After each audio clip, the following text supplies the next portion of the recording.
The other day, I may have gotten my prediction slightly wrong about what John Lester would do.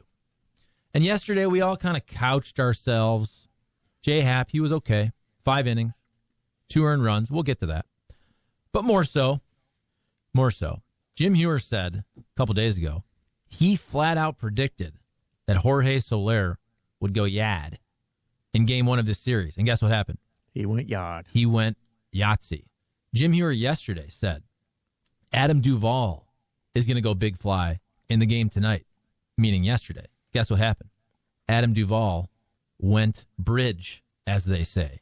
And so my question to Jim Heuer, that everybody that likes to gamble in St. Louis and now in the whole world, because people know about your streak, and now they're going to tail you. They want to know your pick. So Jim Heuer tonight, Cardinals, Braves. And it's also funny that we don't pick Cardinal players to homer, right? Well, that's just it, right? Even though Nolan Arenado did go deep in the first inning, beautiful 3-run homer.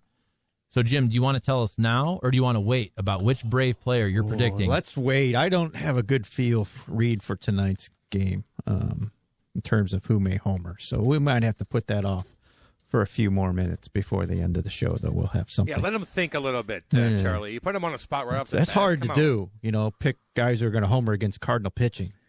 Oh, wait, no, that happens pretty regularly. Sorry. Yeah, unfortunately. All right, let's start with the Cardinals. Cam and I, we kind of touched on it a little bit here and there. But last night's game, I did go as a fan with my mother, and it was a beautiful night. Just a perfect night for baseball. 2 days in a row.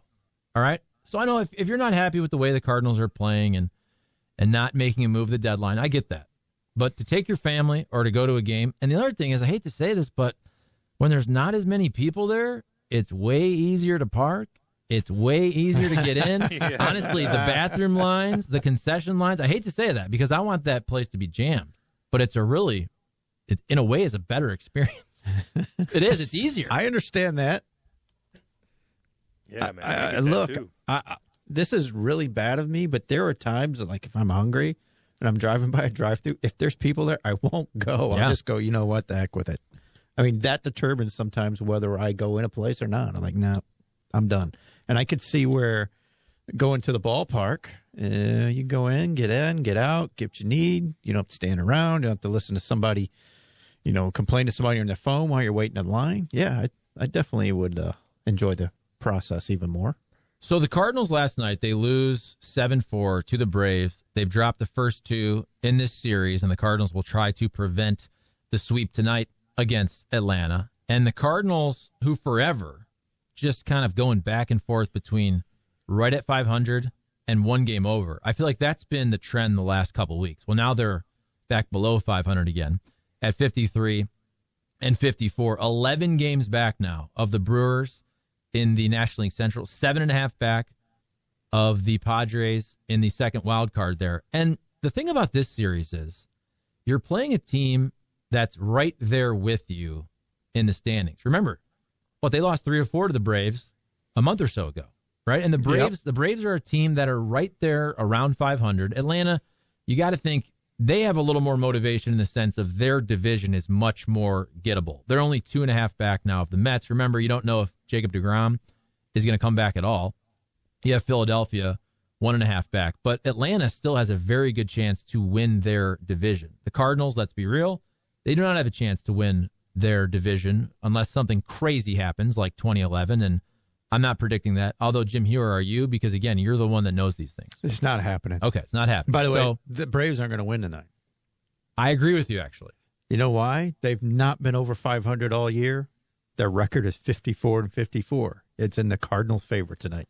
And this series, it just seems like neither team, and I know the Cardinals can't do this now, but neither team should sweep each other in this game. Even last night's game. Should not. Right. It was the key word. Should not. It was very much a toss-up till the end. And even when the Braves go ahead, that really does show you about the game of baseball. I mean, you're that close to that ball sticking in Dylan Carlson's glove, and it's a whole different ballgame. By the way, what was the collective groan or like around the ballpark after that play? I mean, it was, I hate to use the word Keystone Cops because you like guys giving effort, but it really came off that way. when they ran in, Bader and Dillon run into each other, and then, hey, there goes another run.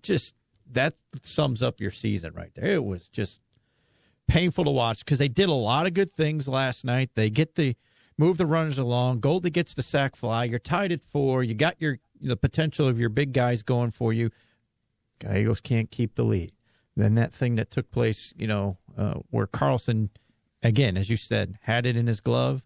It bounces out. It goes flying. Then Bader and Carlson run into each other like, little leaguers. It's a bad look right now. And Cammer, you watching that game, you appreciated, you said, the pace of the game and the action in the game. Oh, see, I watched every second of it.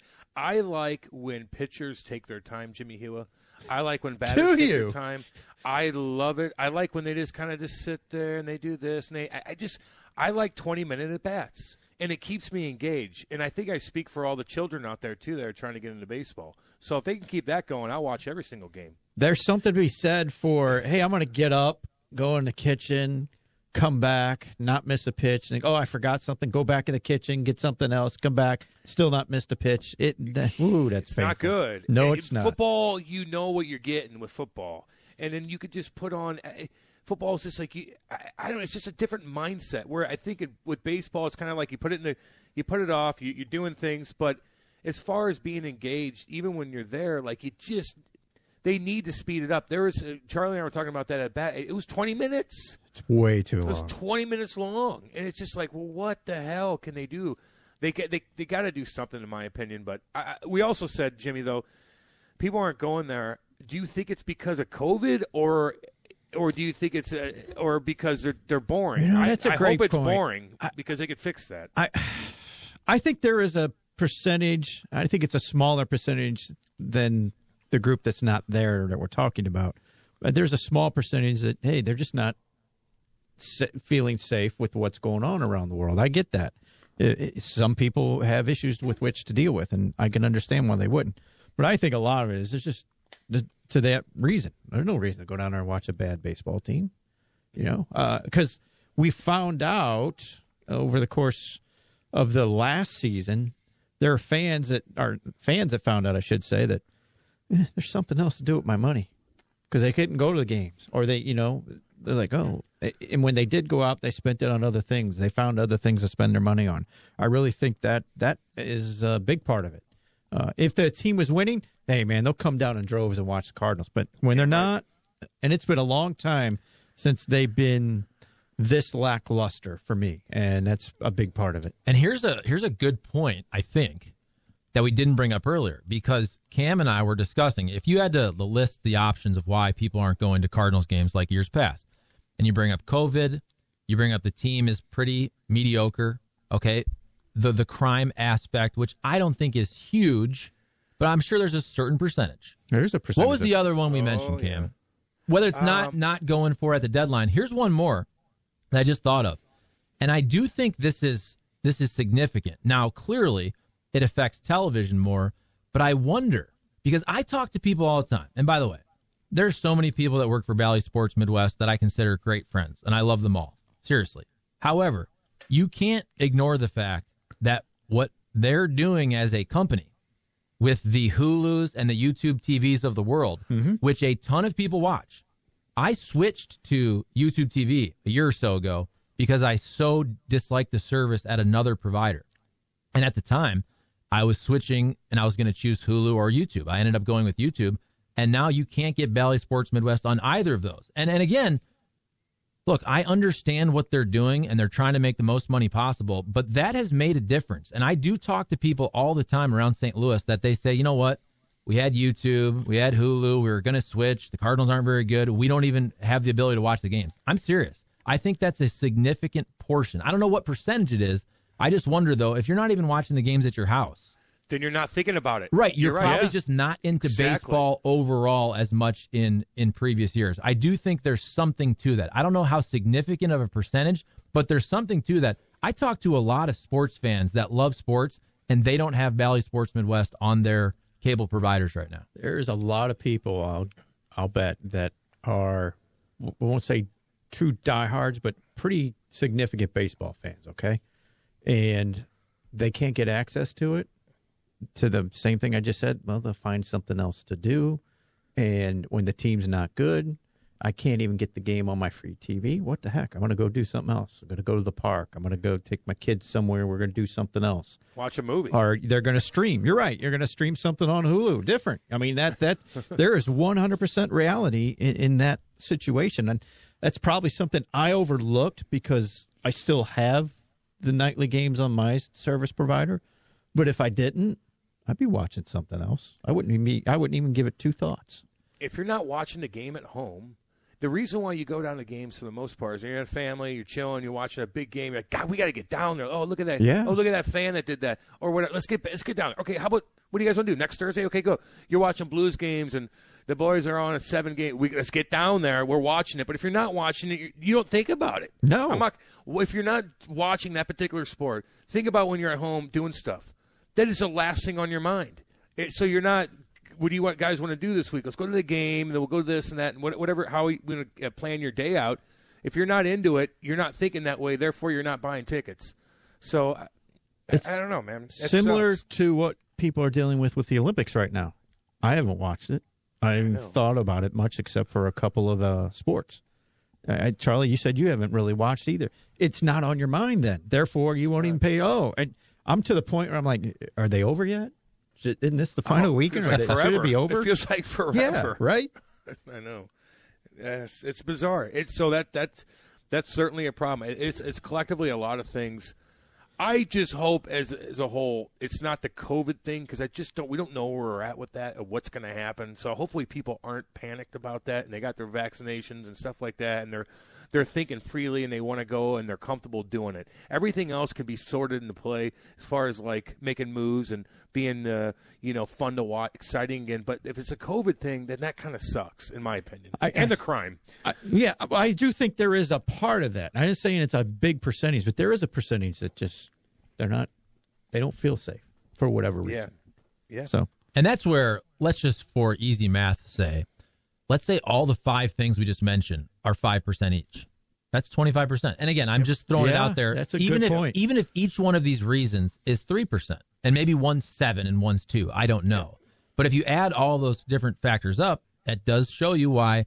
If you watched the game last night, the listed attendance, I believe, was 31-ish. I looked that up. It's something like that. It was 32,205, but I was there, and it wasn't close to that. Right. And then again, if I'm the DeWitts, if I'm the Cardinals, I mean, I'm not just seeing that. I'm feeling that when I look at my statements each week, each month about not just ticket sales, right, but who's showing up. Because even if you go to the game, even if you get free tickets, you might get these $5, $6 tickets. How much you spend in concessions?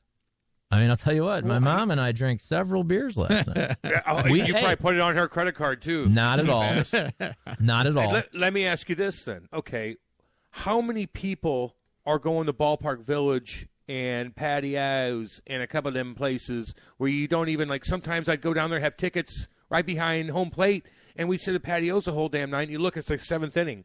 Like, are people still going to Ballpark and patties, even if it's not jammed in Busch? I know we don't have but I wonder if hopefully they're still making money, or Maggie's, or people still want to go down, but they're just not going to I don't know. Maybe they're just not going to the game because it's fun to watch it on TV and you have other things to do and it's probably cheaper. Yeah, patios. To get booze. We always go to patios. I like parking on that side, and because patios, they were a sponsor. Maybe they will be again. Who knows? They still. Take I care love of patios. You go down there, they'll take care of us. Right. Man. So they're awesome. I always park there, and you pay your amount, but you also get a drink ticket. So you walk in there, you get your drink, another drink for your nice little walk, because you have to have at least one drink on the walk. Right? Oh, hell yeah. I can't go. Listen, at least. I can't and go. A dart. I can't go from patios to Busch, which is only about 100 yards, without a beer. And then you get there and you realize you forget you can't bring it in, and so you have to chug it with your mom. So me and my mom are chugging a beer before we go into Busch, and then immediately buy 2 more beers. Isn't that funny how that works? I am a lost puppy dog if I'm walking 30 yards without a beer. I'm like, what am I? Why don't I have something in my hand? So I completely understand where you're coming from, man. But it's all, they put a product out there that people are going to come. I'm not worried about it. I'm worried that people don't want to go downtown and spend money, and we know of so many people that own businesses down there. And Cardinals are going to be healthy. They're going to be okay. But everybody else is where I'm kind of like the trickle-down effect. That's what bugs me. We know a lot of cats that we work with, and I just hope that they're doing okay and people want to go spend money, whether they're going to Busch right now or not because they don't like the way they're playing. And I'm going to keep it positive for a minute before I get back to negative. Okay? Another reason you go down there last night, Star Wars night. It was pretty cool. They had Darth Vader. They had Redbird dressed up as, I think, Obi-Wan. They were doing all their... You think it was Obi-Wan? I'm not sure. big. Well, it was a brown... Okay. What do you call it, a cape? It wasn't a Wookiee, Yeah. then. He wasn't a Wookiee. Okay. Again, now Star Wars guys going, it wasn't Obi-Wan. It was, it was young Anakin. Who cares about them? What are they going to do, beat you up? Right. Either way, I'm trying to give them a compliment, but it was cool because they had the lightsabers. They had all the fun stuff. They had dudes that were dressed up in red stormtrooper uniforms, right, dancing and all kinds of crazy stuff. So it was fun in the same way. So you get your little May the 4th be with you, whatever you call it, Star Wars night shirt. The kids were wearing the shirts. Hey, this weekend you got the kids' water bottle. They have good giveaways, all right? Cardinals hosting the Royals this Sunday, August 8th. They better. Yeah. That day, 30,000 fans, ages 16 and older. So 16 and older, you get the premium baseball card, courtesy of Topps Trading Card Company, of course. And then 8,000 kids will take home a Fredbird-themed water bottle, thanks to the Pasta House. So get your tickets at cardinals.com/promotion. All right. Back to the game in this series. And I'll be the first one to say, sometimes I try to create narratives that maybe don't really exist, but I think this one does. Now, tell me, folks, if you think I'm taking this too far, because it is based on a very small sample size of 2 games. Okay. But I think you can draw from these 2 games specifically. And sometimes you make the playoffs or miss the playoffs based on just 1 or 2 games. You notice who some of the big-time contributors for the Braves are the last couple days? Now, of course, they have Freddie Freeman. He's been there. Stud. Ozzie Albies, all-star stud. He's been there. However, look at the last 2 games where the Cardinals start their trade deadline pickups, which were John Lester did not give you a chance to win. Jay Happ, he did give you a chance to win, but he didn't dominate. But you know what? 5 innings, 2 runs. He pitched enough to put you in the position to potentially win the game. But it wasn't like he won you the game. Then look on the other side. Who for the Braves in the first couple games? You have guys they either got recently, or you can go back to Jock Peterson. One of the earlier moves at the deadline, right? Before the deadline to improve your team. Look at the Braves. You got homers, multiple, from Jorge Soler.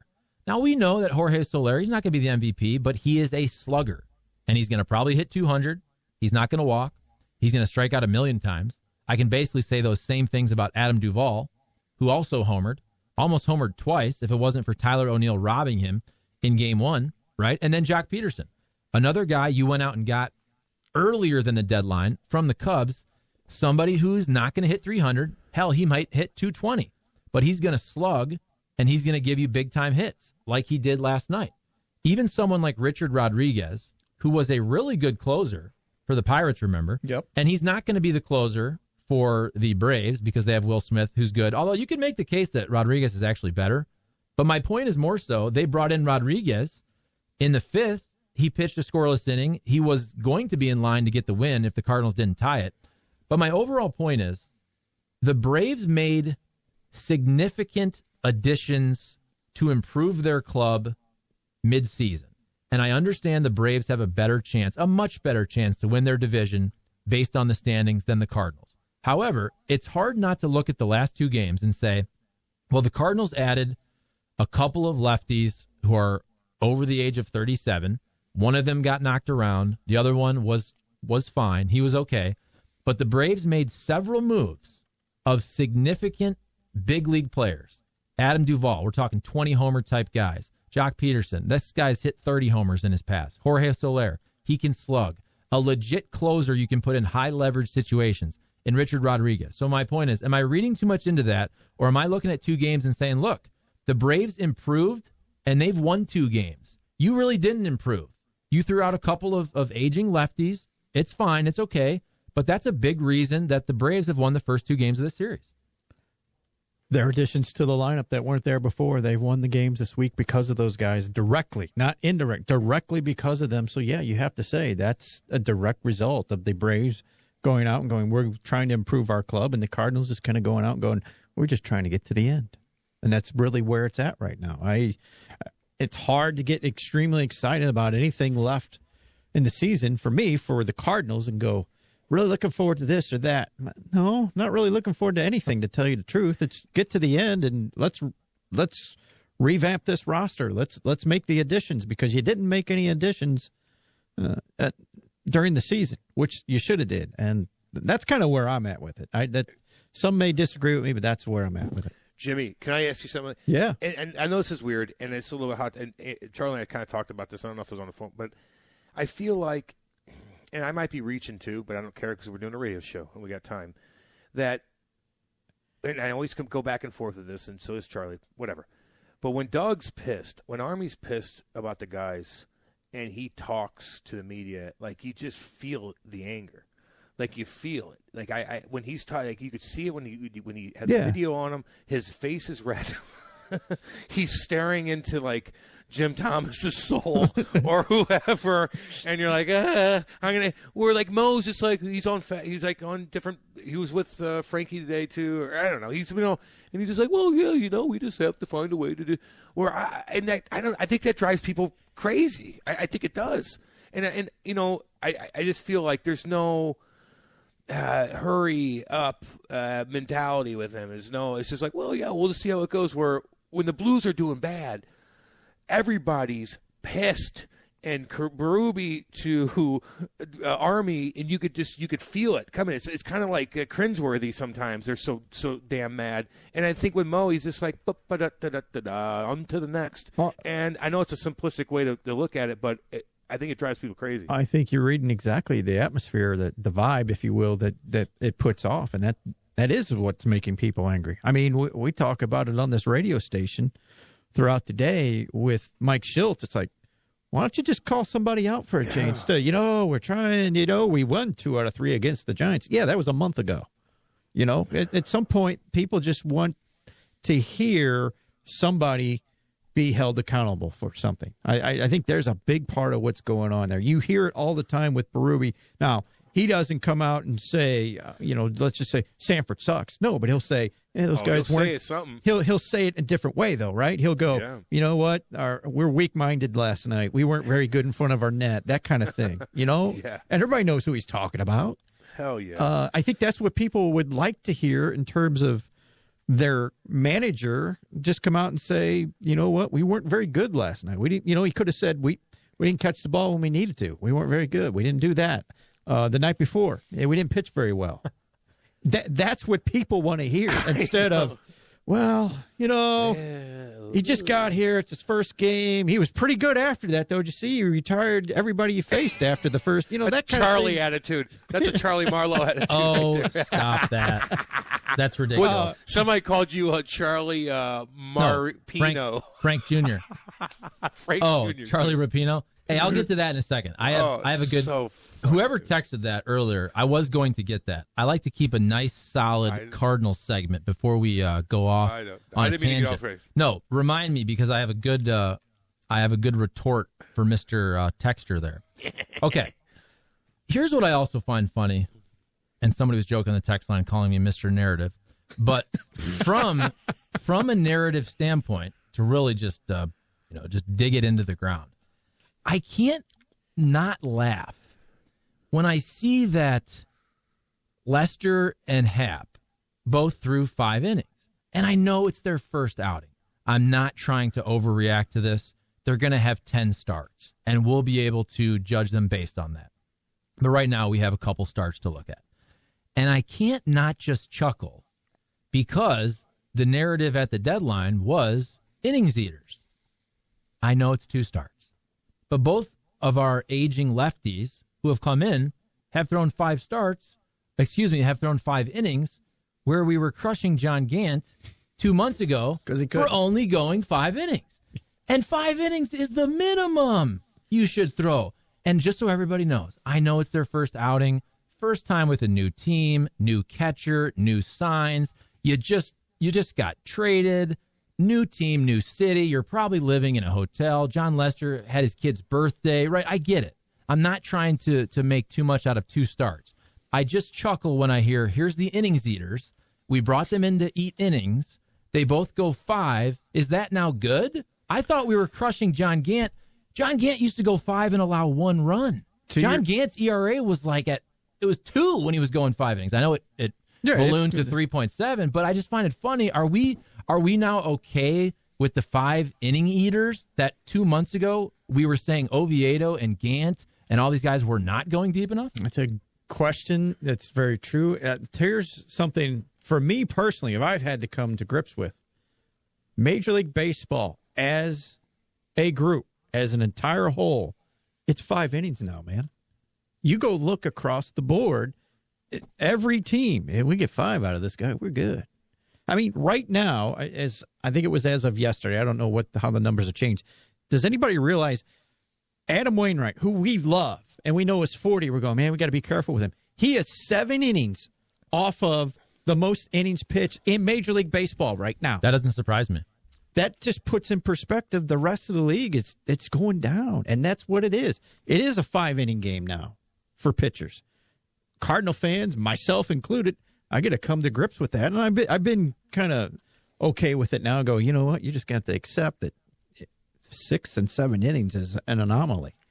The issue with Oviedo, just to put him out there, he can't get through 5 when he's got a 9. Somebody scores 9 runs for him. That's true. There's an issue there. But you're right. I mean, Lester, he gave you 5. Hap gave you 5. You go, that's what it is. That's what everybody does. And now. That's where I give Adam Wainwright all the credit in the world. And that stat does not surprise me because that man, he goes out there, he's efficient.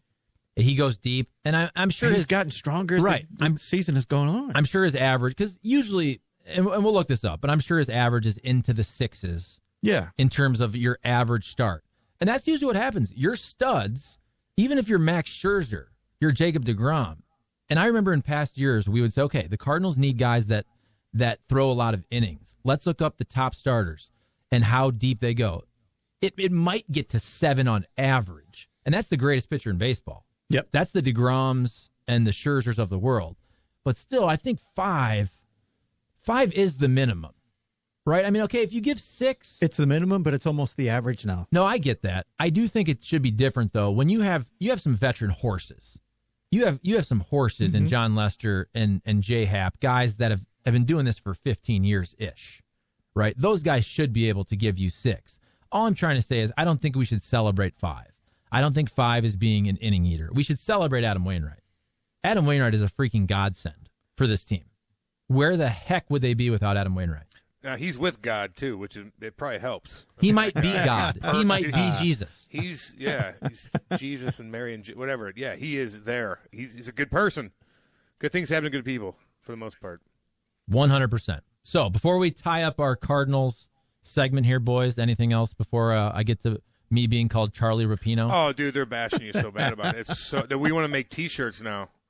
There's T-shirts. Hey, if you want to make a Charlie Rapino T-shirt, if I get a percentage of the of the money, I will do it. Charlie Rapino. Let's see. Charlie Rapino's got to be the next Inside STL T-shirt drop. Probably more of a fine 90 thing, but that's all good. Let's see here. I have to go down. The new self-service food and wait for your number to be called at the Cards game is not an improvement. Everybody's standing around looking at each other. What's that? My number called? Question mark. What? Confusing. 3 and 4 chimes in. I did not experience that. By the way, the Ballpark app is legit for your tickets. That's really easy. And you can just go right there. You get your tickets. You show them. Obviously, the Ballpark app for MLB works across Major League Baseball. And I experienced 0 issues with the concessions. As I said, when there's less people there, I mean, you're getting right in there. You're getting your food very quickly. You got your beer folks walking around. They now take credit card. It's very easy to have a very good time at Busch Stadium. 3 and 4 chimes and goes, this is my first summer living in St. Louis since 2013. I have no desire to go to a game. 75% is on-field product and pace of play. The rest of the 25% is COVID/likely high concession prices. All right, I get you on that, homie. Went to the first Cardinals game in 2 years, Tuesday night. Free tickets, lines to get in, only small bags allowed, $5 bottles of water, $10 hot dogs. 1 or 2 games a year is plenty for me. So 3 and 4. But that's everywhere. I mean, if you're going to complain about concession prices, that's just professional sports these days. Yeah, I'll say this. I can appreciate what he's saying because when I was a kid, I was at one game a year, and it was usually because somebody gave us some tickets and we went. And yeah, the concessions were high at that time. You know, I mean, it was like, you get a soda and that's about it. But you were happy to be there. You had a good time. I can appreciate his statement there, but I think that's been going on since the beginning of time with the prices. It's funny you say that because, and look, I grew up very middle class. We were in no way poor, but in no way rich. Right. So when you're going to the game, yeah. Now we'd go to 1 million Toledo Mudhens games, but we'd go to 1 or 2 Detroit Tigers games a year. And it was funny because I was sitting with my mom and she said, "Do you remember the rule of the game when you were a kid?" And I said, "No." She goes, "You didn't get anything till the 5th inning." That was our rule. But knowing my parents, this is what we did. I mean, they're going to snack it up in the car, right? We're going to have your snacks. Hey, finish that sandwich the second before you get in. Drink your juice box. Wait 5 innings, you little dope. And Are I'll they get cheap? you. No, they're frugal. I mean, like I said, my parents, okay. Dude, Yeah, but you know what I mean. By we have 4 that. kids. Like I said, when you have 4 kids at a game and you start getting 4 hot dogs, 4 popcorn, 4 cotton candies. So her rule was that you don't get anything till the 5th inning. 5th inning comes, and then you get your hot dog or whatnot. And again, I know at the end we had the cooler back in the station wagon for the snacks afterwards, right? But I mean, seriously, I get it. I appreciate that. That's how families, and I totally understand that. And that's where if you're going to 1 or 2 Cardinals games a year, that's fantastic, and you're going to make it a treat. It's an outing. It's an event for a lot of families. Here's Joe who chimes in and goes, "This year's not an anomaly. The lack of fans, with the lack of fans. Remember, they couldn't sell out playoff games in 2019. It's a boring product on the field, and that's the front office's fault." I get that. I totally get that. It is a bad product. That's fair. It is not a good product this year. Here's another one, too. People are banty a little bit here. Switched to YouTube TV 2 years ago. Not switching. Sorry, Cards and Blues. Have easily filled up the time I used to spend watching games. Life moves on. Listen more on radio and catch articles, highlights online. And, of course, listen to us on the radio.